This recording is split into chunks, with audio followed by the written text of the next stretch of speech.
পাখির চেয়ে, এবং ছবি দেখিয়েছিলাম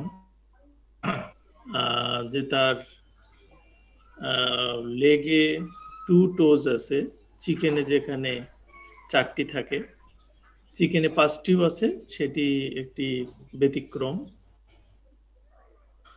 আমাদের শুধু টোতে নয়, আরো বার্ডের আমরা বলেছি যে স্টার নামে ডিফারেন্স আছে। এরপরে আমরা যদি প্রোডাক্ট, সেখানে ডিফারেন্স আছে বলেছি, তাদের মাউথ এবং টাং এর প্যাটার্ন বা গঠনে পার্থক্য আছে। আমরা এবার যদি মেল এন্ড ফিমেলের ভিতরে তাদেরকে বাহির থেকে পাওয়া যায় সেইগুলো একটু লিস্ট করার চেষ্টা করেছি। এখানে এমন অনেক হয়েছে যে আমরা যত 11টা প্রজাতি সবগুলোই মেল ফিমেল চেনার চেষ্টা করেছি, কিন্তু অস্ট্রিচকে যেহেতু আমরা বাস্তবে দেখতে পারি নাই, যে এখনো তোমরা কতটুকু কনফিডেন্ট আমি জানি না যে দেখলেই তার মেল ফিমেলটা চিনতে পারবা। মেল ফিমেল চেনার কিন্তু গুরুত্ব আছে। আমরা ফার্স্ট ইয়ারে পড়েছি যে চিকেনের মেল চিনতে হবে, এবং অন্যান্য হাঁস, কোয়েল, এইগুলোকে যদি ডে ওল্ডেই চেনা যায়, সুবিধা হলো এর বাচ্চা বিক্রি করি তাহলে শুধু ফিমেল গুলো বিক্রি করব, মেল গুলোকে তো আমরা হয় ডিস্ট্রয় করব, না হলে খাবার পারপাসে ব্যবহার করব। হাঁসকেও একই ভাবে, এবং তোমরা যখন হাঁসের খামার ভিজিট করবা তখন দেখবা যে হ্যাচারিতে এইটা একটা বড় চ্যালেঞ্জ। বলে যে আমি শুধু ফিমেল হাঁস নেব, মেল নেব না, কারণ আমি ডিমের জন্য হাঁস পালন করব। কথাটা তো যৌক্তিক, কারণ সে 6 মাস খাওয়ায়, আর শুধু ডিমের জন্য ফিমেল গুলো ব্যবহার হবে, মেল গুলো সেই সময় হয়তো বিক্রি করতে হবে, না হলে সেল করে, তো লাভজনক নয়, অনেক দিক থেকে লাভজনক নয়। একটা হলো যে খামারি হয়তো 1000 ডিম পাড়া হাঁস রাখতে পারতো, মেল ফিমেল রাখলে তাকে হবে 6 মাস পরে দেখা যাবে যে ওই খামারটা 500 জায়গা ফাঁকা হয়ে রয়েছে। তো একটা ওল্ডার খামারে আবার তো নতুন বাচ্চা নিয়ে যাওয়া যাবে না, সেজন্য আমরা যদি ডে ওল্ডেই কোনটা মেল এবং ফিমেল করি এবং তাহলে তারা কিন্তু আর লুজার হবে না, তারা লাভবান হবে। এই হাঁস বা মুরগিতে যে বিষয়টি জড়িত সেরকম কিন্তু অস্ট্রিচেও, যে আমি যদি 100 অস্ট্রিচের খামার করি, ডে ওল্ডে যদি তার মেল এবং ফিমেল না চিনে বাসায়, যদি আমার এটি হয় বাচ্চা উৎপাদনের জন্য খামার, তাহলে দেখা যাবে যে অস্ট্রিচ তো প্রচুর খায়, এবং কতটুক খায় একটা অস্ট্রিচ সেটা আমি দেখাবো, যে কত কেজি তাকে অ্যাডাল্টে নিয়ে আসছে।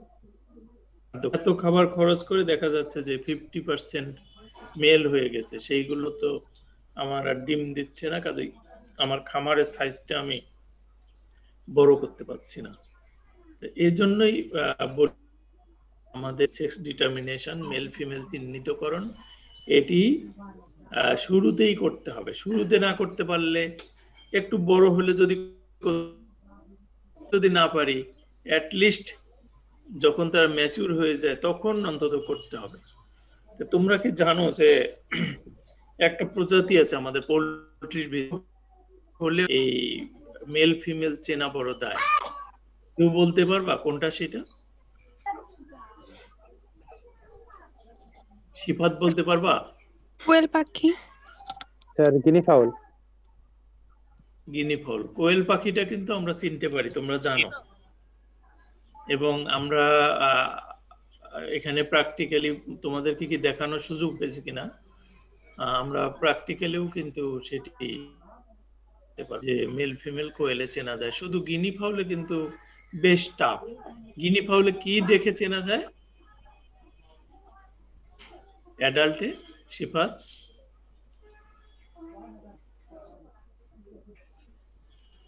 সিফাত কি আমাকে শুনতে পাচ্ছ? প্রান্ত বলো দেখি। প্রান্ত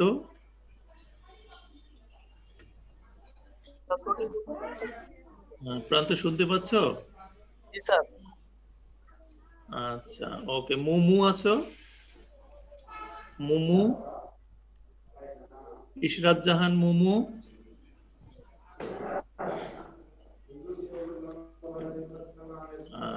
তোমরা কি শুনতে পাচ্ছ না আমি যার নাম বলছি? জি স্যার, শুনতে পাচ্ছি।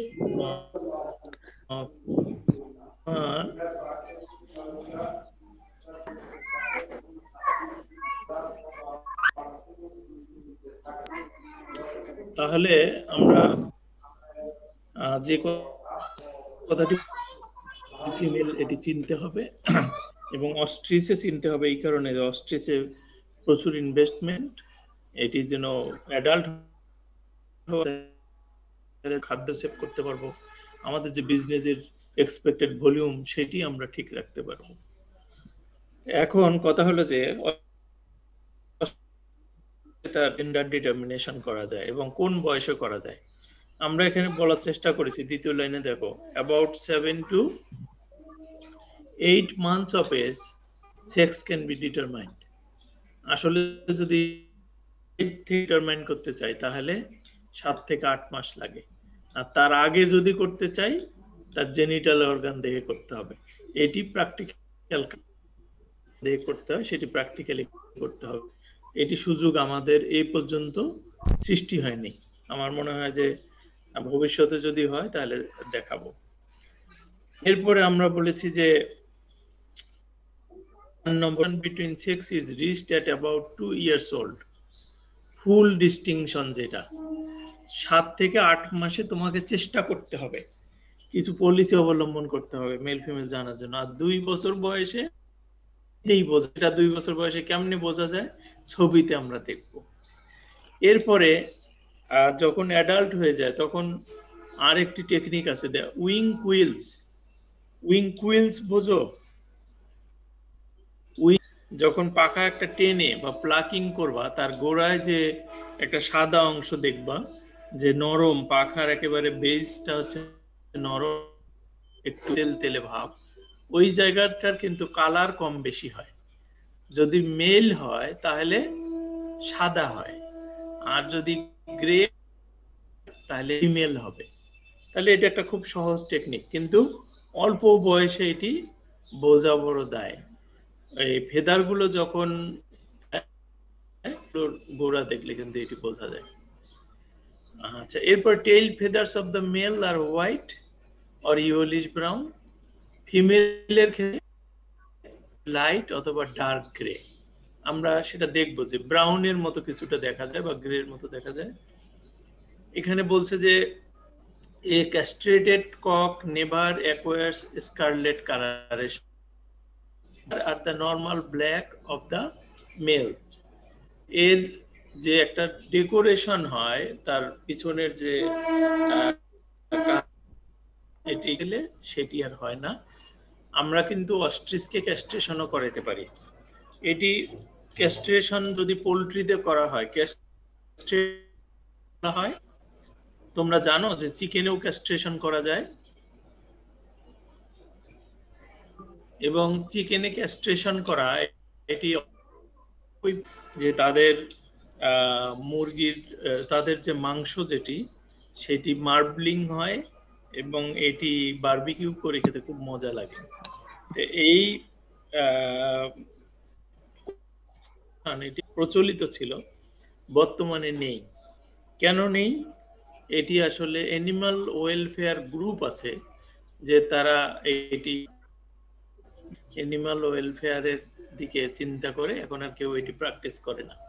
এবং এর উপরে যে ক্যাস্ট্রেশন করে আমরা যদি কোনো প্রতিপালনের জন্য যদি কোনো এক্সপেরিমেন্ট করি সেটিও পাবলিশ করা বড় দায়। প্রথম ক্যাস্ট্রেশন করা হলো, এটি তো ওয়েলফেয়ারের বিপরীতে। যার কারণে আমরা আগে এক্সপেরিমেন্ট করতাম, গবেষণা করতাম যে ক্যাস্ট্রেশন করলে ওজন বৃদ্ধি বা ফিড এফিসিয়েন্সি বাড়ানো যায় কিনা, যেটি কিন্তু ক্যাটেলে করা হয়। ক্যাটেলে ক্যাস্ট্রেশন করলে তার মাংসের কোয়ালিটি ভালো।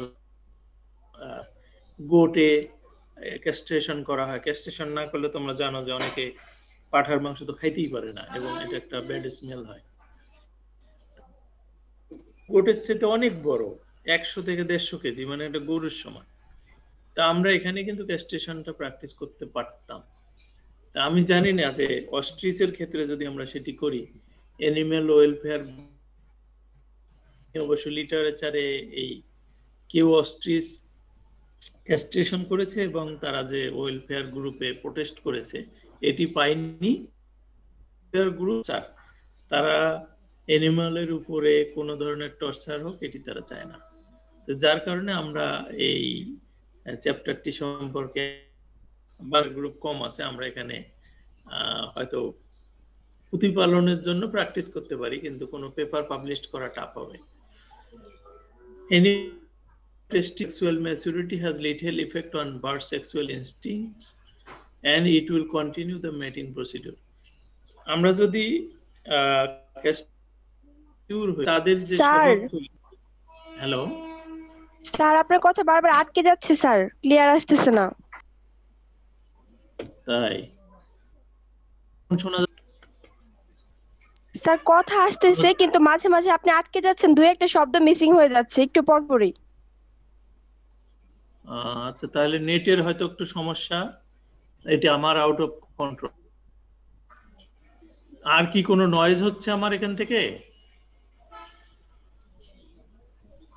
আর কোনো নয়েজ পাওয়া যাচ্ছে? স্যার অন্য কোনো সাউন্ডের সমস্যা নেই স্যার। আচ্ছা আচ্ছা, নেটে আমার মনে হয় যে সবসময় এত বেশি শক্তিশালী থাকে, একটু ইন্টারাপ্ট হয়। এখন এনিওয়ে আমরা কন্টিনিউ করি যতটুকু নেটে সাপোর্ট করে। পরের স্লাইডে যেতে চাই। আমরা মেল ফিমেলের ডিফারেন্সের যে ছবিটি আছে সেটি আমরা দেখে নেব। তার আগে আমরা যে টাইটেলে কথা বলতে চাই, লেইং পোটেনশিয়াল এন্ড বি। এটি অস্ট্রিচের যেহেতু আমরা ডিম নেব এবং ডিম থেকে বাচ্চা নেব, সেজন্য এই দিকে আমাদের একটা টার্গেট থাকা উচিত যে ডিম ম্যাক্সিমাম কত পাই, তাহলে দেখা যাবে যে আমাদের এটা প্রোডাক্টিভিটি বেড়ে যাবে। আর অস্ট্রিচ কত দ্রুত বড় হয়, কত কম খেয়ে, কিন্তু বেশি ডিম পাওয়া এবং বেশি বাচ্চা নেওয়া এটা কিন্তু আর একটা বিজনেস অ্যাসপেক্ট, এটিও খুব ইম্পর্টেন্ট। আমরা এখানে লেইং পোটেনশিয়াল এটি আমরা একটি ডোমেস্টিক অস্ট্রিচ, যেটা মডার্ন যে সিলেক্টিভ ব্রিডিং করে যে স্টক গুলো রয়ে গেছে, এরা প্রায় 100 পর্যন্ত ডিম দিতে পারে এবং 1.5 কেজি হয়। 100 মানে 150 কেজি ডিম দেয় সে, 150 কেজি, বিশাল ব্যাপার। আচ্ছা, আর এই ডিমটাকে যদি আমরা ফার্টাইল পেতে চাই, 14 দিন আগে ম্যাটিং করতে হবে। তার মানে এখানে একটা ইম্পর্টেন্ট পয়েন্ট জড়িত আছে যে আজকে ম্যাটিং এর সুযোগ দিলাম, মেল ফিমেল 10 থেকে 14 দিন আগে দিতে হবে। ডিম পাড়ার একটা বৈশিষ্ট্য হলো যে এরা ক্লাসে, মনে করো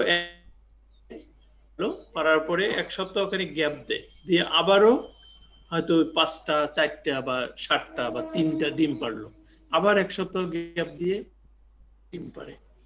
এই যে সপ্তাহে যে কন্টিনিউয়াস কয়েকটা ডিম পারলো, এটাকে আমরা বলি যে একটা ক্লাস।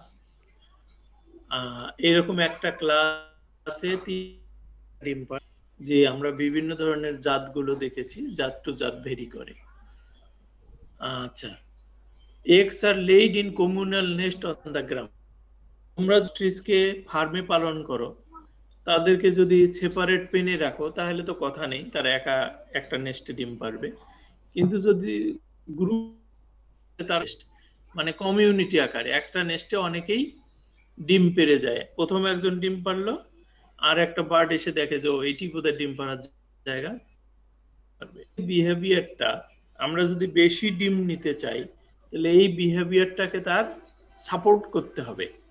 তাহলে এখন এখান থেকে বুঝতে পারছো না রেখে যদি আমরা ফ্লোকে কমন পেন দেই, কমন পেনে কিন্তু তাদের ডিম প্রোডাকশনটা বেশি হবে, কারণ তাদের একটা বায়োলজিক্যাল স্টিমুলেশন হবে।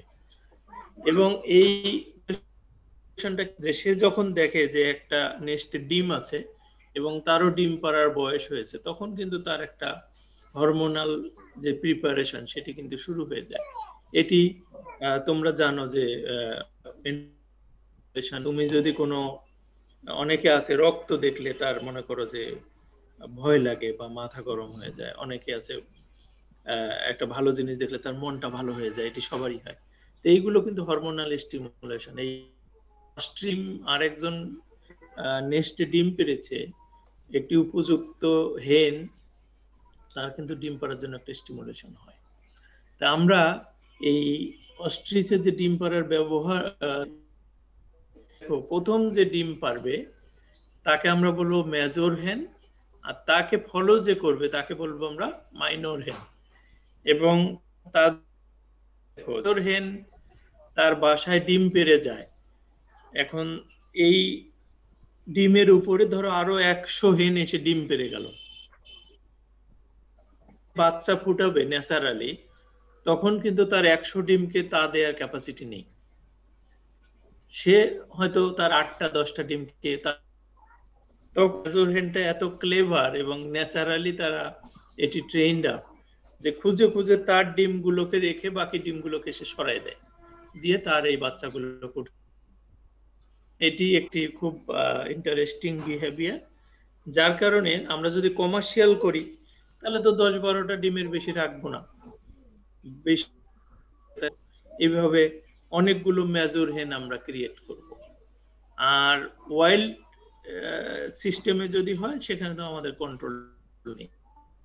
এটি তোমার জানার জন্য বলছি যে 10-12টাকে একটা ফ্লোকে রাখতে হবে ম্যাক্সিমাম, যেন ডিম একজনের নেস্টে 10-12টা এনি ডিস্টারবেন্স তারা যেন এটাকে ইনকিউবেট করতে পারে।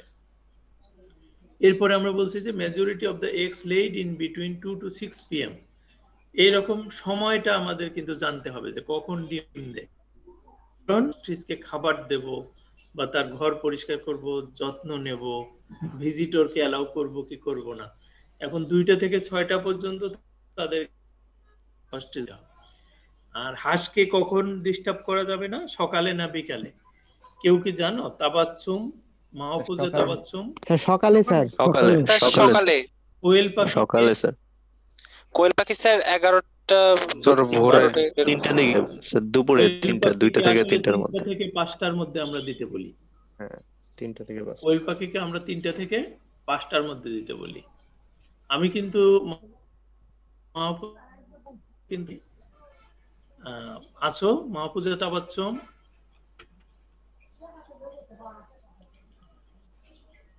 আচ্ছা, কৃষ্ণ, কৃষ্ণ আছো? জি স্যার, জি স্যার।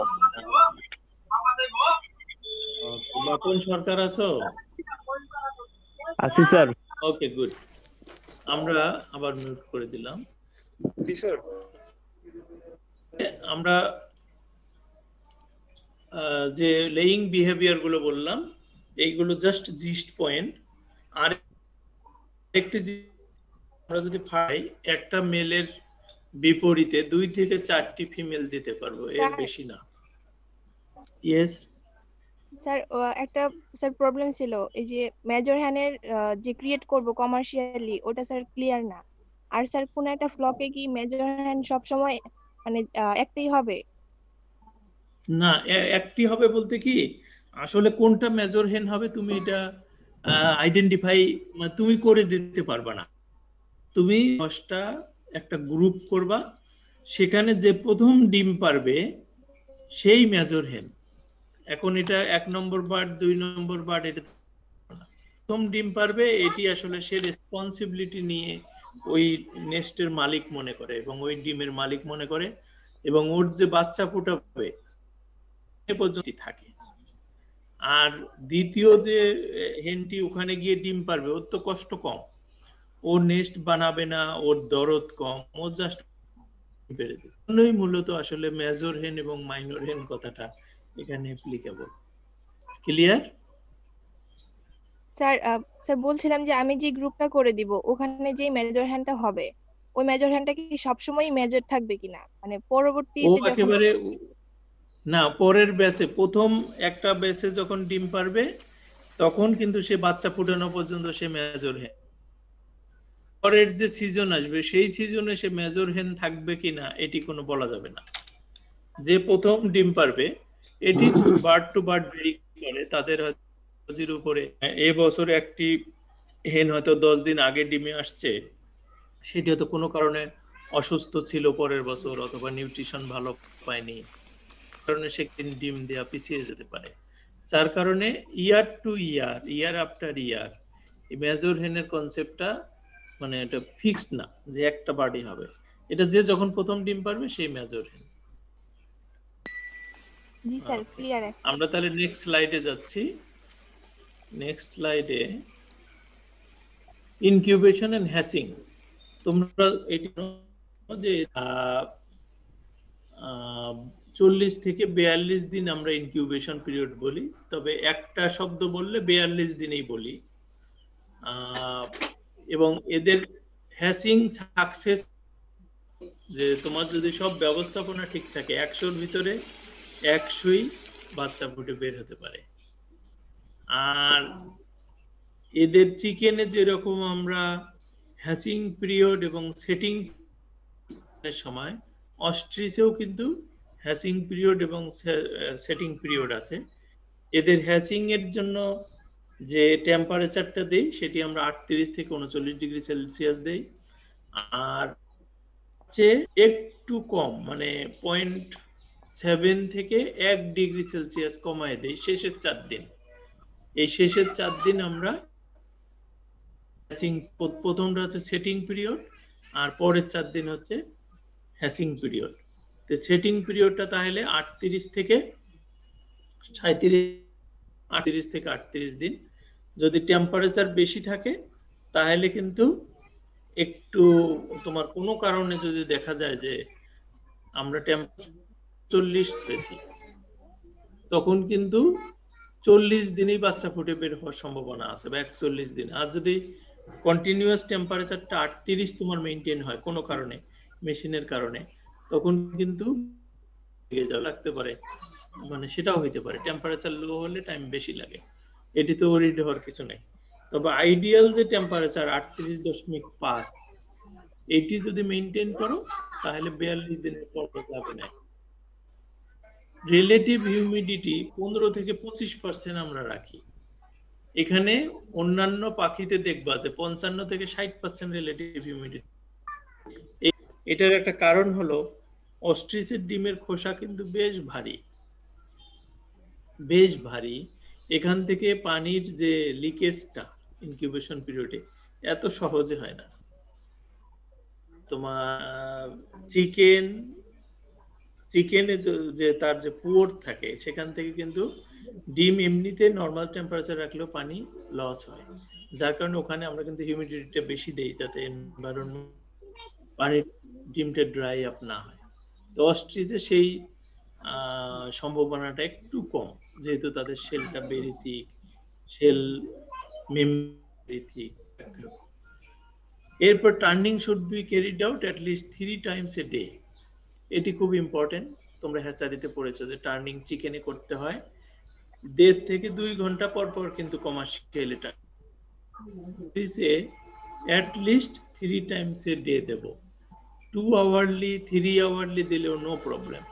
তো মনে রাখতে হবে যে মানে 0 ডে অফ ইনকিউবেশন থেকে আনটিল হ্যাচিং আর কখন করা যাবে না। চিকেনে যেরকম ক্রিটিক্যাল পিরিয়ড আছে, অস্ট্রিচেরও কিন্তু এরকম ক্রিটিক্যাল পিরিয়ড আছে। নর্মালি আমরা প্রথম যে 3 দিন এই সময় টার্নিংটা কিন্তু খুব, এক turning should stop at day 38 of incubation, এবং 38 দিন পরে আর টার্নিং করার প্রয়োজন নেই। যদিও আমরা সুযোগও থাকে না, কিন্তু যদি এমন হয় যে কারো 2টা ইনকিউবেটর নাই, ছোট খামার, সে অল্প ডিম ইনকিউবেট করে এবং সেখানে কিন্তু মনে রাখতে হবে খেয়াল করে ওই টার্নিংটা 38তম দিনে গিয়ে বন্ধ করে দিতে হবে। এইটি একটা প্রিকশন। আচ্ছা, আমরা অস্ট্রিচের যে অ্যাডাল্ট বার্ডের ম্যানেজমেন্টে যদি যাই, ম্যানেজমেন্টে কিছু আমি এখানে ইম্পর্টেন্ট দেখানোর চেষ্টা করেছি। তবে এর ম্যানেজমেন্ট কিন্তু যদি প্যারাগ্রাফ আকারে আমি বলি তাহলে আসলে অনেক বড়, এবং সেটি তোমাদের বই থেকে ইম্পর্টেন্ট পয়েন্টগুলোর মধ্যে আমি বলি যে ostrich should be housed indoor unless the air temperature is too high.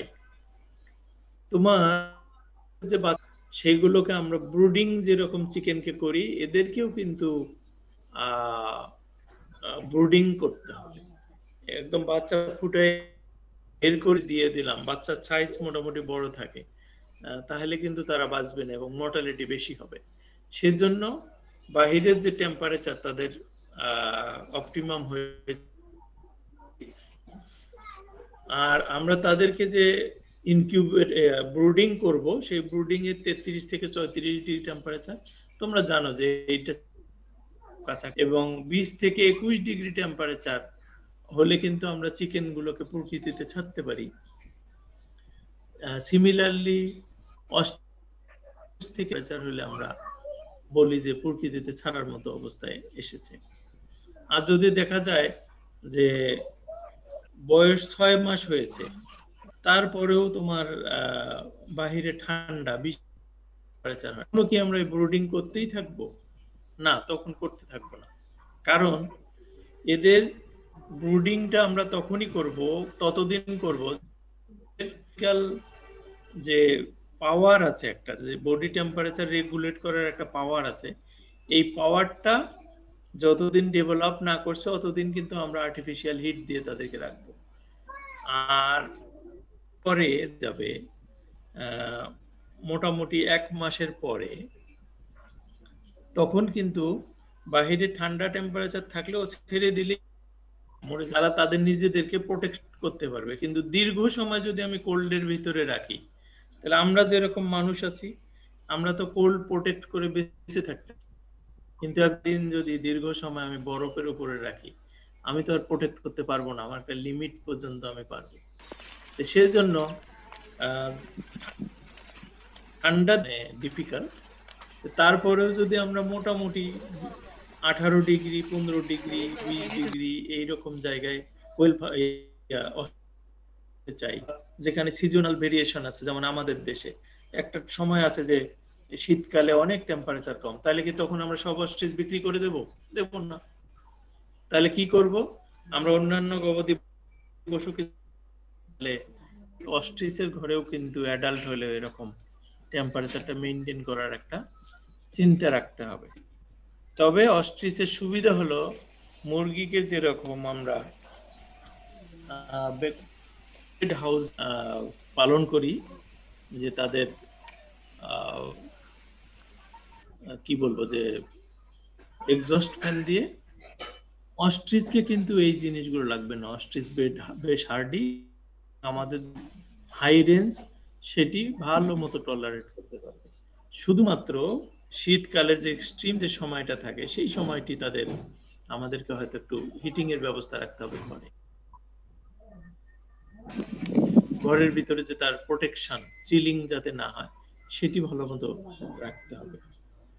তো এই দিক থেকে আমি বলি যে আমাদের দেশের যে ওয়েদার আছে, এটি খুব গরম মিলিয়ে থাকলেও আমাদের কিন্তু একটা প্রসপেক্ট আছে এই অস্ট্রিচ ফার্মিং এ। আমরা যে তৃতীয় লাইনটাতে দেখো যে আমাদের কতটুক করে জায়গা দিতে হবে, 0.5 মিটার স্কয়ার থেকে 0.7 মিটার স্কয়ার, এটা দিবা। আর 5 উইকস অফ এজে আমরা মানে বলতে পারি যে এরা নিজেদের টেম্পারেচার ফুললি নিজেরা কন্ট্রোল করতে পারে। পরীক্ষা দিতে এসে until they gorge themselves। এখানে একটি পয়েন্ট হলো যে যখন আমরা খাবার দেই, অস্ট্রিচকে যত খাবার দেওয়া যায় সে কিন্তু সব খেয়ে নেয়। চিকেন খাবারটা কালেক্ট করে ক্রপে রাখে, অস্ট্রিচেরও কিন্তু ক্রপ আছে। এই মানে একটা জায়গা আছে যে ক্রপ না, এর একটা ডায়ালেটেড আছে জায়গা, যার কারণে আমরা এদের ফিজিওলজিক্যাল যে নিড ততটুকু দেব। যদি আমরা বেশি দিলে তারা একবারেই তাদের শরীরের ভিতরে শেষ না। আচ্ছা, ostrich need grit to aid the gizzard. চিকেনে যেরকম আমরা গ্রিট মানে পাথর বা অয়েস্টার শেল এইটা দেই, অস্ট্রিচকেও কিন্তু সেটি দিতে হবে, কারণ তাদেরও গিজার্ড ডেভেলপমেন্ট করতে। বলি যে যখন আমরা বাচ্চা অস্ট্রিচ ব্রুড করব, তাপায়ন করব, ব্রয়লারের ক্ষেত্রে একটা প্রবলেম হয় যে ওয়েট নেভেল প্রবলেম, ডিমের কুসুম অনেক সময় অ্যাবজর্ব হয় না। অস্ট্রিচে কিন্তু এটি খুব বেশি, যে ইয়ক স্যাকের যে ইনফেকশন এটা খুবই কমন, যার কারণে যদি এরকম করার ইচ্ছা থাকে তাহলে তাকে খুব মাইনিউটলি অবজার্ভ করতে হবে মেশিন থেকে বের করার আগে যে তার ইয়ক স্যাকটি ড্রাই হয়েছে কিনা। আমার মনে হয় এতটুকুই কিছু ইম্পর্টেন্ট পয়েন্ট আমি বলেছি। এদেরকে যখন করব তখন তারা কিন্তু বুশি এরিয়া পছন্দ করে, এবং অস্ট্রিচ জানো যে ঘরে থাকার জিনিস না, এবং অস্ট্রিচ ফার্মের ডিজাইন আছে। আমি জমির উপরে অস্ট্রিচ ফার্ম করি, তাহলে একটা অংশ থাকবে যেখানে শেড, তারা গরমের সময় বা তাদের খাবার জন্য আসবে, আর বাকি সময় কিন্তু ঘুরে, এবং তারা যে ঘুরে বেড়ায় তারা এই মুরগির মতো কিন্তু অল্প জায়গায় থাকার ব্যাপার না। তারা যে জমিতে আমরা এই অস্ট্রিচ ফার্ম করব, আমার কাছে কিছু ছবি আছে দেখাতে, যে জমিতে আমরা এই অস্ট্রিচ ফার্ম করি মনে হয় যেন ওই জমি আর চাষ করার প্রয়োজন নাই। তারা পা দিয়ে ঘোড়া যেরকম দৌড়ালে জমি, অস্ট্রিচেরও কিন্তু একই অবস্থা সৃষ্টি করে। তো যার কারণে অস্ট্রিচের যে ফার্ম করব তার একটা আইডিয়াল প্যাটার্ন আছে, যে কোথায় একটা ছায়া থাকবে, কোথায় তাদের রেস্টিং এর শেড থাকবে, কোথায় তাদের পানির পাত্র থাকবে, কোথায় খাবার পাত্র থাকবে। আমি একটা ডায়াগ্রামে দেখার চেষ্টা করব পরের দিকে। আমরা পয়েন্ট যদি বলি যে অস্ট্রিচ কিন্তু দেখবা যে মনে হচ্ছে ঘুমায় না, তারা বোধহয় দাঁড়িয়েই থাকে। হ্যাঁ, শুধু ভোরের দিকে একটু কিন্তু শুয়ে থাকে, দাঁড়িয়ে থাকে। ঘোড়ারও কিন্তু একই স্বভাব। এরপর ফিমেলের যে যখন অ্যাডাল্ট হয়ে যায় তখন আমাদেরকে মেলের সাথে কয়টা ফিমেল রাখবো এইটি তো একটা প্ল্যানিং এর ব্যাপার। তাহলে আমাকে বুঝতে হবে যে এটি ব্রিডিং এর সময় হয়েছে কিনা, উপযুক্ত হয়েছে কিনা। এইগুলো বুঝতে চাইলে তার কিন্তু কিছু সিম্বল আছে, যেমন ব্রিডিং সিজনে মেল প্রডিউসেস এখানে উ করে একটা সাউন্ড করে, সেটা দেখে মেল বুঝতে হবে। আর যখনই আমরা এরকম বুঝতে পারবো, দেখা যায় যে ফার্স্ট ইয়ারে 1 বছর, প্রথম বছরের ম্যাচুরিটিতে মেলের এই হয়তো সাউন্ডটা ক্লিয়ার থাকে না, কিন্তু তাদের আর একটা বিহেভিয়ার কিন্তু খুব ক্লিয়ার থাকে, সেটি হলো যে সেটা ব্রিডিং এর উপযুক্ত বুঝতে পারি। এবং এই বোঝার জন্য আমি একটা ভিডিও দেখাচ্ছি এখন। সেই ভিডিওতে দেখা যাবে যে তারা কিভাবে একটা ডান্সিং এর মতো করে।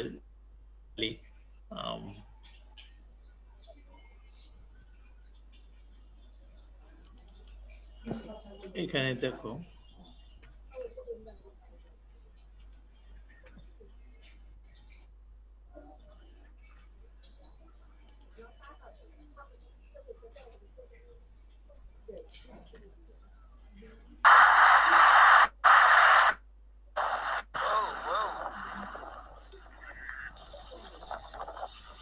দেখা যাচ্ছে? হ্যালো, দেখা যাচ্ছে। যখন মানে দেখবা যে এই ব্রিডিং সিজনের যখন তারা প্রিপারেশন নেবে তখন কিন্তু মেলটা তার অনেক সময় খাওয়া দাওয়া করে, এবং তোমার যদি অভিজ্ঞতা না থাকে তখন মনে হবে যে এ হয়তো অসুস্থ হয়ে গেছে। অথবা তার বোধহয় কোনো অসুবিধা হয়েছে, আসলে এটি নয়, এটি ডান্সিং করবে।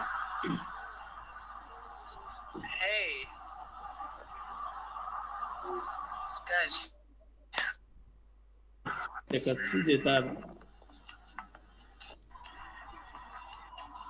জাস্ট কন্টিনিউয়াসলি তারা এটি শো করতে থাকে।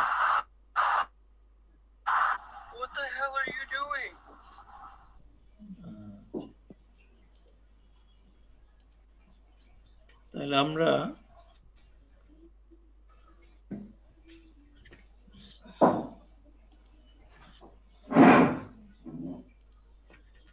আবার আসি স্লাইডে।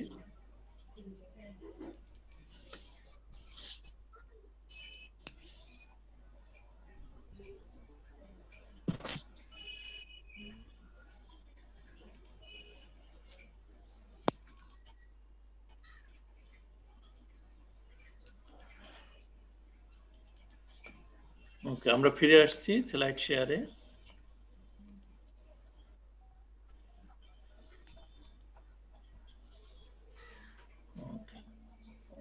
দেখা যাচ্ছে স্লাইড? জি স্যার। জি স্যার।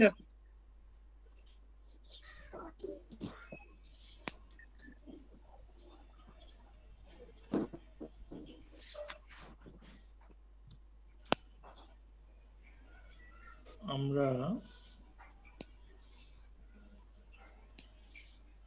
এখানে বলেছিলাম যে ফার্মিং, আমরা যদি অস্ট্রিচকে ফার্ম করি, সে 3 ধরনের ফার্ম করতে পারি, একটা এক্সটেন্সিভ, সেমি ইন্টেন্সিভ এবং ইন্টেন্সিভ। ইন্টেন্সিভ ইনকিউবেশন থাকবে, আবার তুমি কিন্তু আর্টিফিশিয়াল ইনকিউবেশনও করতে পারো। আর্টিফিশিয়াল ইনকিউবেশনটা এরকম যে তুমি যদি ইমাজিন করো যে আফ্রিকার একটা অনেক বড় জায়গায় যেখানে এই ফার্মিংটা হবে, তো সেখানে তো তুমি ইন্টেন্সিভ হবে না, এটা এক্সটেন্সিভ, ওরা ন্যাচারালি চড়বে ফিরবে খাবে। কিন্তু ন্যাচারাল ইনকিউবেশন প্রপাগেশন কম থাকে, হয়তো ডিমের ইনকিউবেশনটা ওইভাবে ম্যানেজড হবে না, যার কারণে সাকসেস রেট কম হবে। এই ক্ষেত্রে তুমি তাদের এই ইনকিউবেশনকে এবং বাচ্চা বড় হওয়াকে, তাহলে কিন্তু ওই এরিয়াতে দ্রুত পপুলেশনটা বৃদ্ধি পাবে। বলেছি একদম ছেড়ে দেওয়া খোলামেলা, এখানে তোমার কন্ট্রোল কম থাকে। কিন্তু বলবো যে আমি এই কন্ট্রোল বলতে বোঝাতে চাচ্ছি যে হয়তো এক্সটেন্সিভেই তারা চড়ে বেড়াচ্ছে, ডিম দেওয়ার সময় তাদের নেস্টে হয়তো 100টা ডিম হয়ে গেছে।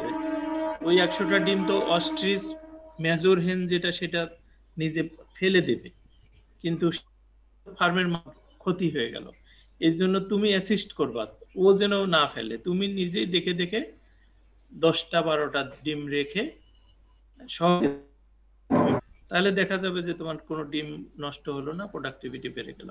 এই জন্যই আমরা বলেছি যে এই এক্সটেন্সিভ ফার্মিং হলেও এখানে আর প্র্যাকটিস করা যায়। অথবা তুমি কিছু ডিম বার্ড ফুটালো আর তুমি কিছু ডিম ফুটে, এরকমটাও হতে পারে। অথবা এমন হতে পারে যে কিছু ডিম ফুটে তুমি বাচ্চা বড় করে বড় বাচ্চা আবার ওই খামারে ছাড়লে, সেটি হতে পারে। সেমি ইন্টেন্সিভ সিস্টেম, যেখানে আমরা সেমি ইন্টেন্সিভের তোমরা জানো, ইন্টেন্সিভ, সেমি ইন্টেন্সিভ, ইন্টেন্সিভ জানা আছে তো তোমাদের? এই 3টে জিনিস কি? জি স্যার। সাব্বির বলতে পারবা? সাব্বির আছো? জি স্যার। তুমি সেমি ইন্টেন্সিভ জিনিসটা কি